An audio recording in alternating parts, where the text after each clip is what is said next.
Yo, what is going on, guys? Welcome back to another video and welcome back to another installment of the updates on recent NHL drafts. We started with 2025 and today we have the 2022 NHL draft, the first draft that I attended in lovely Montreal when Montreal, of course, was selecting first overall and ended up going with Juraj Slafkovsky. And yeah, how these videos go is we just go through the first round and see how these guys are progressing, as well as some other guys that we know that are NHLers right now, especially in the case of 2022. Now that these guys are 21 or 22 years old. And with the 2022 draft at the time, it was viewed as a pretty weak draft. And after like a year or two, it was looking like it was trending to be like a 2012, one of the worst drafts in NHL history. But now, especially like this season, some guys are really emerging. They're still very young. I'm not acting like these guys' careers are set in stone, but some guys are emerging. So let's go through it. The 2022 draft. Up first, Mr. Slafkovsky. I had him second in my 2022 rankings behind Logan Cooley.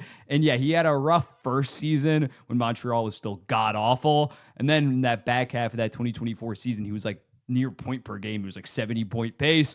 Has not quite taken that step, at least offensively, in terms of production. I think that how he's played this year has definitely been better than the 16 points in 29 games that he's put up. He is a very, very skilled power forward that I think is a little bit underrated right now. Not saying he's worthy of a first overall, but again, this draft was pretty weak, and I still think that he has the potential to be a 65, 70-point first liner when it's all said and done. Simon Nemec, he is the real breakout, at least this season. 7 goals as a defenseman and 16 points in 30 games with the New Jersey Devils. And yeah, he was kind of stuck in like AHL limbo for a while, and now he's just absolutely running with it. I think he has like 3 game-winning goals, whether it's overtime or shootout with the New Jersey Devils. He wouldn't have been my pick at second overall. I understand why they went with him. They needed a right-handed defenseman, and at this point, it's looking like he is trending to be most likely a top pair right-handed defenseman. And like a couple days ago, he was playing like 28 minutes a night when they were down some defensemen. So he's already playing serious minutes.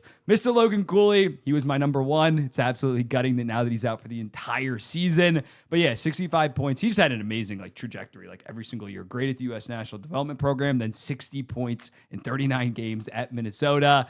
Goes to the NHL, 44 points, then 65 and 75. And you thought this year he was going to build on that 65-point season, but now he's out indefinitely. Still already is like sniffing being a legit number one center in the NHL. And especially this year's underlying numbers were a lot better, especially defensively. I still have all the faith, even with this injury. It's not some kind of like completely torn ACL, that he's going to come back and eventually be like a top 25 player in the NHL. Shane Wright. Yeah, he had an amazing, similar to like Slafkovsky the last 2 seasons in the back half of the year. When I did my Seattle video, I think it's 42 points in 61 games he finished last year off with. This year, he's only playing 14 goddamn minutes a night because Chandler Stevenson, for some reason, has to play 20 minutes a night for the Seattle Kraken.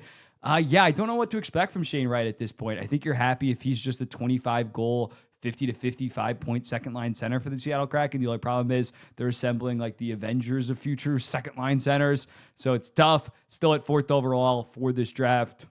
Pretty solid, and he was definitely the pick at 4th overall. I'm not going to criticize them for this. He was expected to go 1st overall by a lot of people.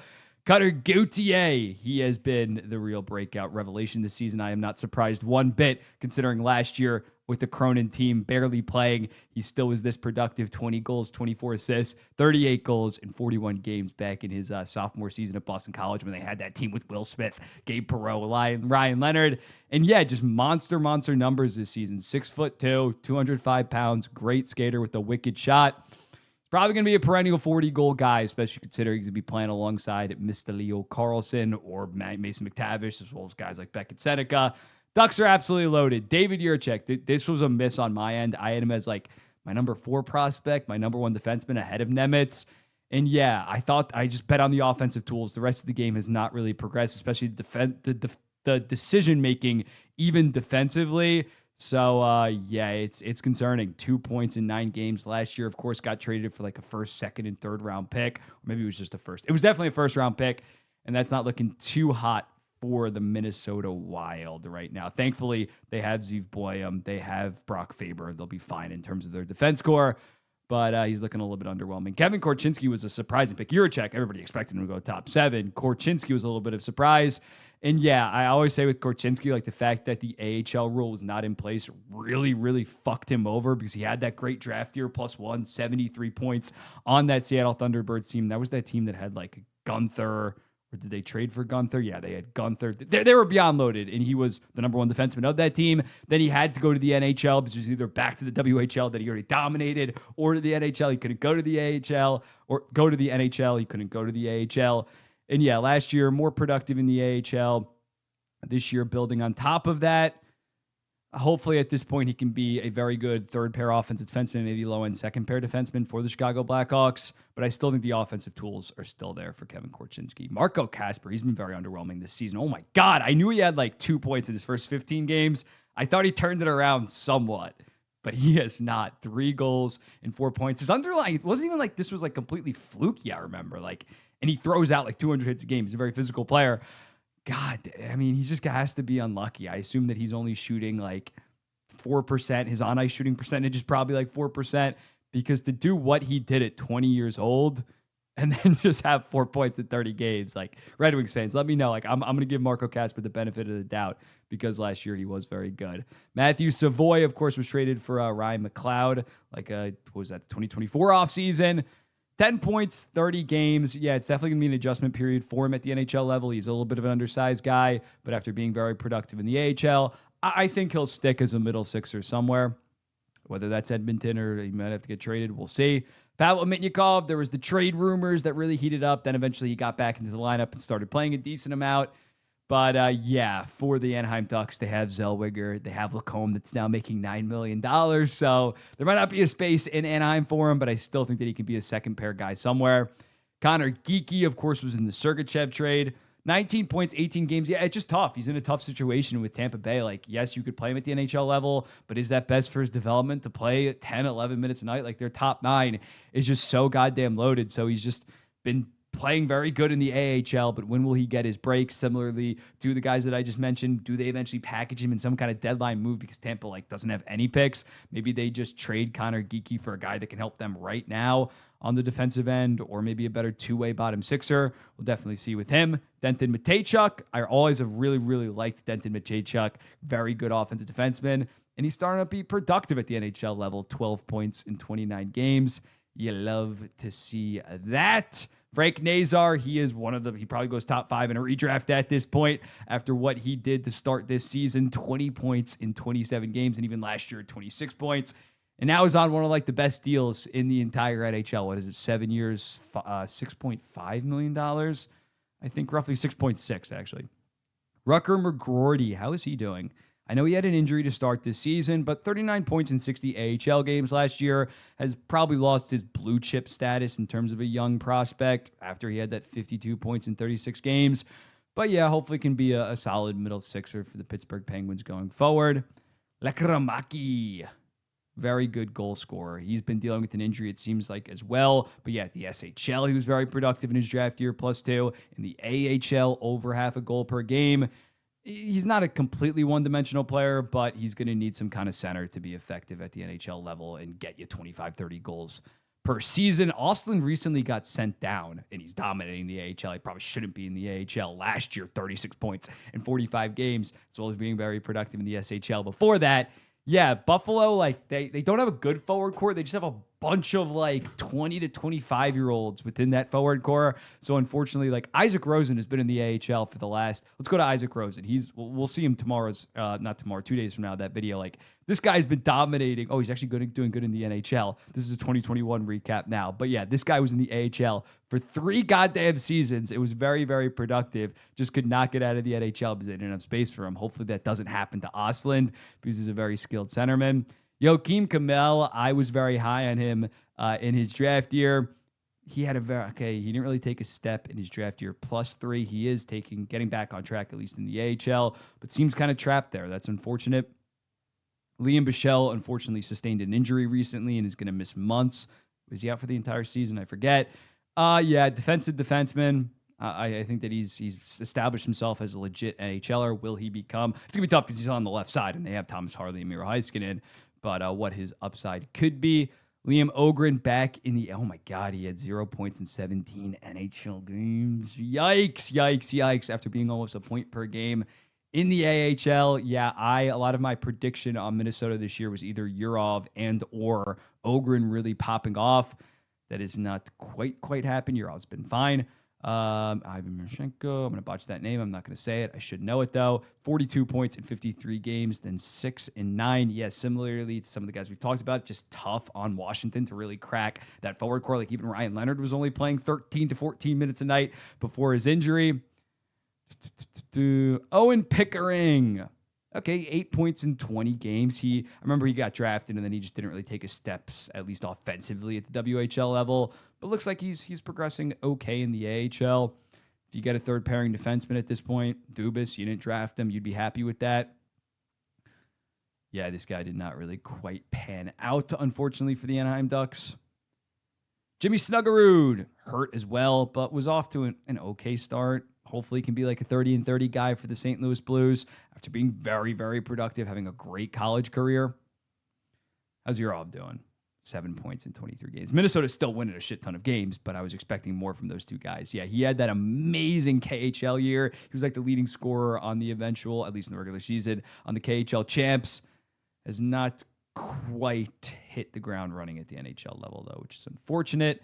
Sam Renzel, my sleeper Calder pick, is in the AHL now. I still think he's going to be a solid second pair right-handed defenseman for the Chicago Blackhawks. I said he was going to be a Calder dark horse because he was playing 25 minutes a night. Then Leshinov kind of just passed him on the depth chart. But still, for 25th overall, I think he's going to be well worth that. Philip Machar has just not really panned out for the Montreal Canadiens. They've kind of passed up on him within the organization. Philip Biested. Okay, from 31 and 50 to 17 and 20. If he turns into a third liner, you're ecstatic. Your forward core is already goddamn loaded. If you're San Jose, Yuri Kulich, unfortunately dealing with blood clots, I believe. Yeah, he's 24 points in 62 games. Another guy that dominated the AHL for 2 seasons for the Buffalo Sabres. The Rochester Americans have had so many goddamn forwards there, young forwards in recent years. Maverick Lamoureux. Okay, solid offensive numbers compared to last year. 13 and 42, up to 9 and 19. And it's got some NHL run, big body. Armstrong really likes his big defenseman, whether it's him or Simashev.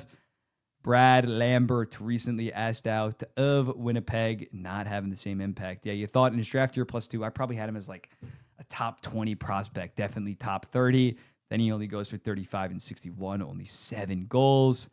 And now 4 and 11. He's got to get out of Winnipeg, but also he just hasn't been good enough in Winnipeg with the Manitoba Moose. Isaac Howard's torching the AHL, right? Yeah, 9 points in 8 games. Yeah, similar to Savoy, like it's going to be tough going as your Isaac Howard, like you were the best player in college hockey last year, and now you kind of have to adjust your role to being on a bottom 6 in Edmonton. I think you kind of keep him in the AHL for the next couple of months. If he continues to dominate, then you bring him up, but get that confidence up. Edmonton, speaking of the Edmonton Oilers, Reed Schaefer, he was in the Ekholm deal. 2 goals. Okay, good for him in 6 games. He was pretty productive in the AHL. Okay, last 2 years. I guess he dealt with injury last year.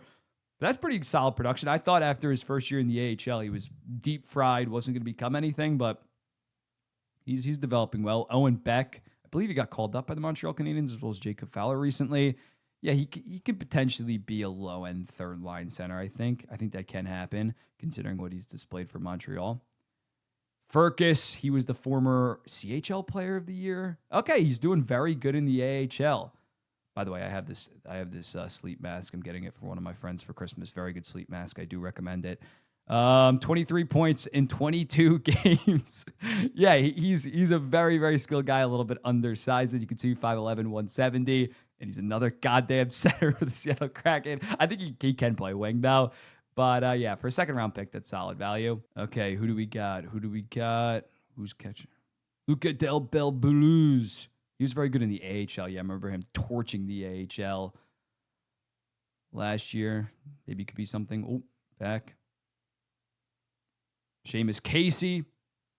8 points, 13 games, the AHL level. Yeah, I don't know what the plan is with Seamus Casey, man. They got, on the right side, they have who? They have Nemec, Hamilton. Is Pesce a right-handed defenseman? Like Kovacevic is a right-handed defenseman. Like they're loaded there. Like you might as well You might as well trade him, man. You might as well trade him, considering what they have on the right side. Buchnikov, he was very good in the KHL last year. Okay, a little bit of down year in terms of production, but still very good numbers in the K.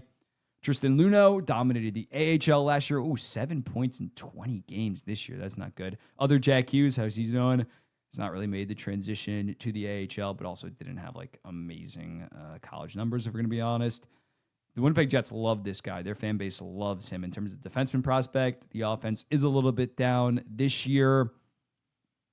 How's Coco doing? He was dominant at, what was it, World Juniors a couple years back. 895 after having a 913 last year, and that's not good. Ryan Green's at the NHL level with the Chicago Blackhawks. That's a solid pick for 57th overall. Let me go back. Lane Hudson, Mr. Hudson at 62nd overall. I think that's a decent pick. I think we could chalk that one up to a big win by the Montreal Canadiens to get a future top 10, maybe even top 5 defenseman. Who else? We got Quinn Finley, my boy, New York Islanders. You know I'm going to click on my New York Islanders. Very good in college hockey the last 2 years. Solid for 78th overall. Other Elias Pettersson. He's not going to turn into anything special, but I mean, at 80th overall, you're taking that every day of the week. Adam Engstrom from Montreal. Pretty solid. Oh, damn. Defenseman, 16 points in 20 games at the AHL level. Solid draftings. How's Jordan Dumais doing? He was insane in the QMJHL. Holy shit. It's not quite translated to the pros. Isaiah George, my boy, 98th overall. Had to play at the NHL level last year. Anybody else? Noah Laba, of course, made the New York Rangers out of camp. Great pick by the New York Rangers, 111th. He developed solely in college hockey. That's why he turned into something instead of being developed in the Rangers system in the AHL. Hopefully they don't ruin him. Sergei Murashov, this guy's the goalie that got called up, 9-13 in 4 games. He was killing in the AHL. The prior year, ECHL, AHL. Great numbers. How's Locke Mielis doing? He was good at World Juniors, I remember. 13 points in 22 AHL games. That's solid. Dennis Hildeby. 930. He's a 930. I knew he was playing good. I didn't realize he had a 936 in 9 NHL games. God damn. Grabenkin, former Toronto Maple Leaf that was in the Scott Laughton deal. Can be like a solid bottom 6 physical presence, great locker room guy, great interviewer. How's my guy Matthew Maggio doing? When he had that 111 point season in the OHL, hasn't quite found his way out of Bridgeport. Hasn't been good enough to get called up. Zom Plant by the Pittsburgh Penguins. Him and his brother are torching college hockey this season. His brother being Max of the Detroit Red Wings. Victor Mancini was in the JT Miller deal and has been playing in the AHL and NHL for Vancouver. Anybody else? Dominic James, he's been at the NHL level for the Chicago Blackhawks this year. Oh, no. Why did I think Chicago? He was drafted by Chicago. Now he's on Tampa. Anyone else? Someone's going to be screaming at me. Jack Devine. How's he doing in the AHL? 13 points, 14 games. Very good drafting by Florida to get this guy in the 7th round. And the prior 2 years was one of the best players in college hockey, point blank, period. But let me know in the comments, what do you think about the 2022 draft? How do you think it stacks up to like the 2021, the 2020 draft? It's definitely been aging solid the last like 18 months after a really, really rough start. I'll be seeing the next one. We're probably going to do 2021. Probably won't do 2020 because at this point, you kind of know at the 2020 draft, 23, 24 years old, how good they are, how good they're going to be. I'll be seeing the next one. Peace.